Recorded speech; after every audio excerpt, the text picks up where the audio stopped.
Welcome back. وقفے سے قبل آپ نے سنا پاکستان کے نامور ممتاز مستند ترین ماہر معاشیات میں سے ایک ڈاکٹر حفیظ پاشا ہمیں تفصیل سے بتا رہے تھے کہ Pakistan I M F program میں اب اس کا جاری ساری رہنا کیوں ضروری ہے، اور پاکستان نے گزشتہ 4 ماہ جو ضائع کیے اس پروگرام کو تعطل میں ڈال کے اس کی بڑی بھاری قیمت پاکستان کو ادا کرنی پڑ رہی ہے۔ روپے کی قدر میں جو 14% کے قریب ڈی ویلیوشن ہوئی ہے، صرف اس کی مد میں ڈاکٹر حفیظ پاشا کہتے ہیں پاکستان کے قرضوں کے بوجھ میں 5000 ارب روپے اضافہ ہو گیا ہے۔ ڈاکٹر حفیظ پاشا بہت ناراض ہے، بہت برہم تھے۔ اسٹیٹ بینک آف پاکستان جس نے کہ اپنی خود مختاری حاصل کی تھی باقاعدہ قانون کے تحت، اس نے اپنی خود مختاری کو استعمال نہیں کیا، اور روپے کی قدر اور جس طرح سے ایکسچینج ریٹ کی ہم نے صورتحال دیکھی پچھلے 4 ماہ میں، اس میں اسٹیٹ بینک کی بہت بڑی کوتاہی ہوئی ہے۔ اسٹیٹ بینک نے اپنی خود مختاری کو کہیں استعمال نہیں کیا ہے۔ پاکستان کے لیے یقیناً ایک بہت مشکل اور بہت ہی اس وقت تکلیف دہ گھڑی ہے، اور اس پوری صورتحال میں لازم ہے کہ کسی نہ کسی اور پاکستان کا سٹاف لیول اگریمنٹ فروری کے دوسرے ہفتے میں ہر صورت میں وہ سائن ہو جائے اور پھر بات آگے بڑھے۔ اس پوری صورتحال پہ بات کرتے ہیں، مزید اس پہ ہم روشنی ڈالنے کے لیے کہیں گے، اس کا انالیسس ہمیں دیں گے جناب Uzair Younis, director for Pakistan Atlantic council South Asia center Washington میں، بہت ہی ممتاز تھنک ٹینک ہے۔ عزیر یونس اس کے پاکستان کے پروگرام سے ایسوسیٹڈ ہے۔ بہت بہت شکریہ عزیر یونس صاحب۔ یہ بتائیے گا کہ بالآخر I M F mission Pakistan میں ہے، آج نیگوسیشن کا بھی آغاز ہو گیا ہے۔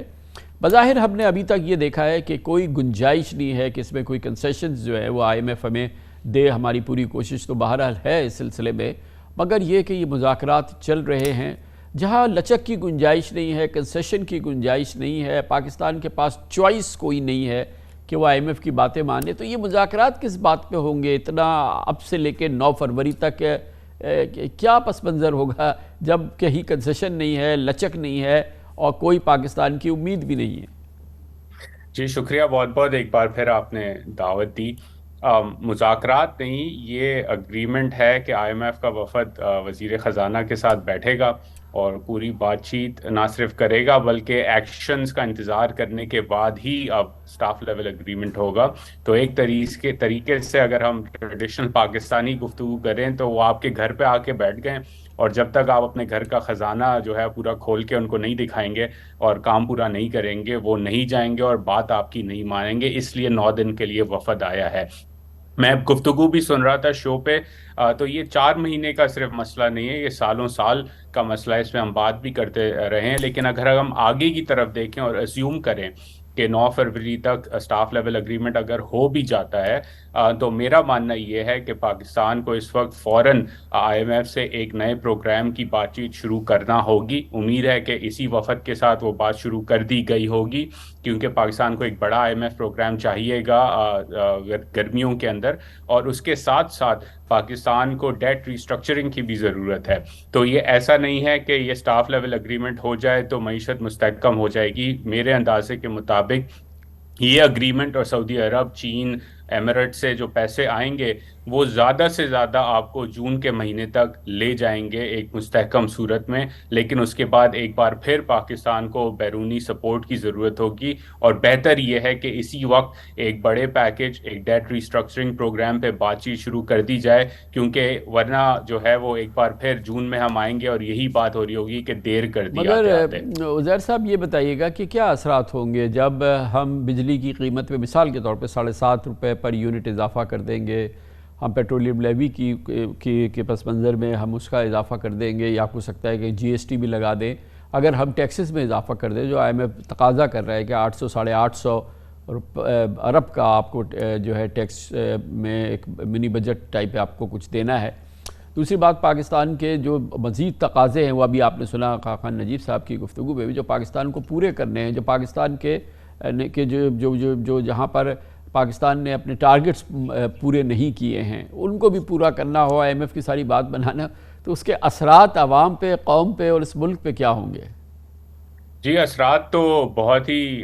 ایسے ہوں گے کہ ناقابل برداشت ہوں۔ اس وقت ویسے ہی ناقابل برداشت حالات ہیں پاکستان میں، اور میں سمجھتا ہوں کہ آنے والے ہفتوں میں مہنگائی کی شرح 40% کے آس پاس جا سکتی ہے، اور اس میں بھی میں یہ کہوں گا کہ حکومت بالخصوص اسحاق ڈار اور وزیر اعظم شہباز شریف صاحب کو چاہیے کہ وہ قوم کے سامنے آ کے ایک پورا روڈ میپ بتائیں کہ کن چیزوں کی قیمتیں بڑھیں گی. ایک ہی باری میں جو ہے وہ بکرے کا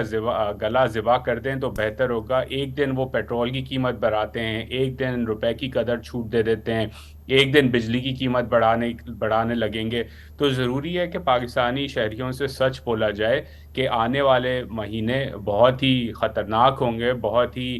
پینفل ہوں گے. لیکن اس کے ساتھ ساتھ میں یہ بھی چاہوں گا کہ حکومت جب ان چیزوں پہ عمل درآمد کرے تو اس بات کا بھی خیال رکھے کہ نہ صرف جو غریب ترین طبقہ ہے پاکستان کا اس کو ایکسٹرا کیش سپورٹ دی جائے. آئی ایم ایف اس کو سپورٹ بھی کرتا ہے بے نظیر انکم سپورٹ پروگرام کے تھرو, لیکن مڈل کلاس بھی اس وقت پریشان ہے. تو ہمیں دیکھنا یہ ہوگا اور ڈیمانڈ یہ کرنا ہوگا کہ پاکستان کی جو اشرافیہ ہے, یہ بات میں آپ کے شو پہ بار بار کہہ چکا ہوں, $17.5 ارب سالانہ ان کو دیے جاتے ہیں. ان میں سے کتنے مراد جو ہیں وہ واپس لیے جائیں گے اس پیکج کے اندر؟ کیا ایگریکلچرل انکم پہ ٹیکس لگایا جائے گا؟ کیا پراپرٹی سیکٹر میں جو کسینو اکانومی ہے اس پہ ہاتھ ڈالا جائے گا؟ کیا کارپوریٹ سیکٹر میں جو ان کو ایس آر اوز کے تھرو چھوٹ دی گئی ہے اس پہ ہاتھ ڈالا جائے گا؟ یہ تو بڑا آسان کام ہے کہ آپ عام شہریوں کے لیے جی ایس ٹی بڑھا کے بجلی مہنگی کر کے پیسے پورے کر لیں, لیکن یہ ہم کرتے آئے ہیں اور اس کا نتیجہ آپ کے سامنے ہے. اصل امتحان ہوگا اس وقت جب پاکستان کی حکومت اور اس کے اسٹیک ہولڈرز فیصلہ کریں. اس میں گفتگو میں ذکر کیا خاص طور پہ فارم سیکٹر, جو ایگریکلچر سیکٹر ہے جو کہ آزاد ہے اور بے پناہ کماتا ہے, اور اسی دوران پاکستان کی اکانومی کا آپ کے علم ہے 60% حصہ ٹوٹلی انڈاکیومنٹڈ ہے, جس پر کسی قسم کا کوئی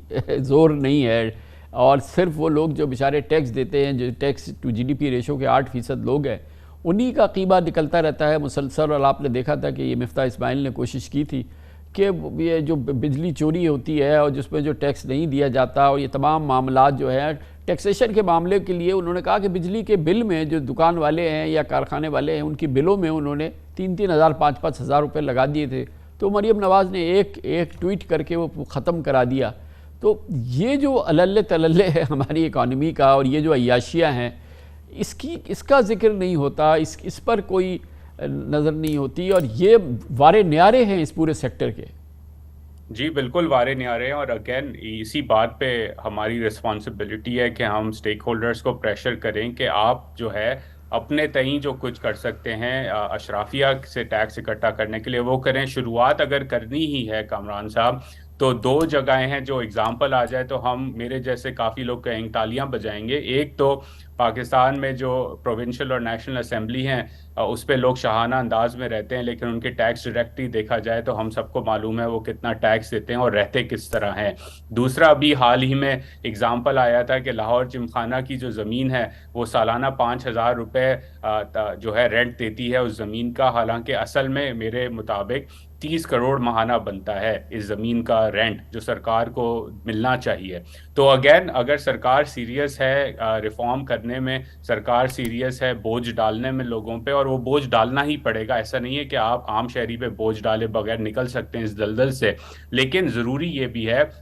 کہ وہ بوجھ ڈالتے ہوئے آپ ایویڈنس بھی دیں کہ جو ٹریڈرز ہیں ان پہ ٹیکس لگایا جائے گا, اور جو ہم نے بات کی اشرافیہ کے اوپر. اور یہ کریڈیبلٹی گیپ بھی ہے آئی ایم ایف کے ساتھ کامران صاحب, کیونکہ جیسے آپ نے کہا آپ اگری کرتے ہیں ہم ریٹیلرز پہ ٹیکس لگا کے اتنے ارب روپے اکٹھا کریں گے, پھر ٹویٹ آتی ہے اس کے بعد آپ مکر جاتے ہیں اس بات سے. تو چاہے آئی ایم ایف ہو, چاہے سعودی عرب ہو, چاہے چین ہو, وہ کریڈیبلٹی آپ کی نہیں مانتے, کیونکہ انہوں نے دیکھ لیا ہے بار بار کہ آپ پرائیویٹلی کمرے میں ایک چیز پہ اگری کرتے ہیں اور 3-4 دن بعد جب آپ کے اوپر پریشر آتا ہے لابیز کا تو آپ فوراً پیچھے ہٹ جاتے ہیں ایک ٹویٹ کے اوپر یا کسی اور مذاکرات کے اوپر. تو یہ بھی ضروری ہے کہ حکومت وقت اور تمام سٹیک ہولڈرز ہم جیسے لوگ یہ بات کہتے رہیں کہ بہت ہو گیا, آپ نے مراد دے دی امیروں کو, اب وہ مراد واپس لینے کی باری آ گئی ہے, اور اگر جب تک آپ نہیں لیں گے یہ مراد تو وہ جو ریفارم ہے اکانومی کی وہ نہیں ہو سکے گی. اور ایک بار پھر ہم 3-4-5 مہینے بعد یہی گفتگو کر رہے ہوں گے کہ ایک بار پھر آئی ایم ایف نے بڑی سخت شرائط پاکستان کے لیے رکھ دی ہیں.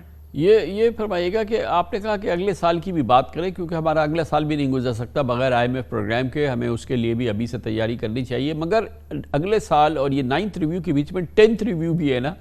وہ بھی ابھی ہمارے سر پہ کھڑا ہے نا, وہ بھی تو ہمیں کرنا ہے نا, اور علیحدہ سے ہم کلب نہیں کر رہے ہیں 9th ریویو کے ساتھ جو کہ اس وقت جاری ہے 10th ریویو کو. ابھی ہمیں ایک کوارٹر اور چاہیے نا. بالکل ایک کوارٹر اور چاہیے، اور اس کے بعد بجٹ کا سیزن ہے، بجٹ بھی بنانا ہے، الیکشن میں بھی جانا ہے۔ سعودی عرب کو جو کمٹمنٹس دی ہیں وہ بھی پوری کرنی ہے، ایمریٹس کو جو کمٹمنٹس دی ہیں، چین کو جو دی ہیں وہ سب پوری کرنی ہے۔ تو ہو سکتا ہے حکومت ایک بیانیہ بنائے کہ جی سٹاف لیول اگریمنٹ ہو گیا اور وارے نیارے ہو گئے اور معیشت جو ہے وہ مستحکم ہو جائے گی۔ یہ جھوٹ ہوگا۔ یہ کہنا کہ پاکستان میں اگلے آنے والے مہینوں میں عام شہری کی زندگی آسان ہوگی، یہ بھی جھوٹ ہوگا۔ یہ کہنا کہ مہنگائی پہ قابو پا لیا جائے گا، یہ بھی جھوٹ ہوگا۔ اور یہ کہنا کہ اس حکومت کے پاس کوئی پلان ہے، یا سینٹرل بینک کے پاس کوئی پلان ہے، یا ڈار صاحب کے پاس کوئی پلان ہے اس دلدل سے نکلنے کا، تو یہ بھی جھوٹ ہوگا۔ اس وقت ان کے پاس کوئی پلان نظر نہیں آ رہا، اور اگر پلان ہوتا تو وہ ہم سب سے شیئر کر چکے ہوتے۔ اس وقت ان کی بیسک جو ہے جو فوکس ہے وہ یہ ہے کہ آئی ایم ایف سے عزیر صاحب اگریمنٹ ہو کوئکلی کسی اگر طرح آپ بھی چل۔ تھوڑا اگر آپ پلیز ایک کامنٹ کر سکیں، کیونکہ ابھی حفیظ پاشا صاحب خاص طور پہ بہت زیادہ برہم تھے اسٹیٹ بینک کا جو رول رہا ہے، جس کو ابھی اٹانومی ملی آئی ایم ایف کے پریشر میں ہی، اور پھر ہم نے ایک قانون بنایا، لیکن اس طرح سے ابھی جو ہم نے اس وقت جو صورتحال دیکھی ہے، خاص طور پہ ایکسچینج ریٹ پہ جو اس میں سینٹرل بینک نے یعنی کہ اسٹیٹ بینک نے رول پلے کیا ہے، اس نے بالکل ایسا لگا کہ اس نے اپنی اٹانومی لپیٹ کے رکھ دی ہے اور اس کو منسٹر آف فائنانس کے حوالے کر دیا۔ بالکل، اور یہ اکاؤنٹیبلٹی ہونی چاہیے۔ دیکھیں ہم کہتے ہیں ادارے انڈیپینڈنٹ ہونے چاہیے، بالکل، لیکن انڈیپینڈنس اکاؤنٹیبلٹی کے بغیر نہیں دی جا سکتی۔ تو جب اسٹیٹ بینک خود مختار ہے اور ایکسچینج ریٹ پالیسی اس کے ہاتھ میں ہے، مہنگائی پہ قابو پانا اس کے ہاتھ میں، اور وہ ناکام ہوئے، تو پھر ان سے سخت سوالات بھی ہونے چاہیے، اور یہ گورنر صاحب کی رسپانسبلٹی تھی، وہ اس میں ناکام ہوئے۔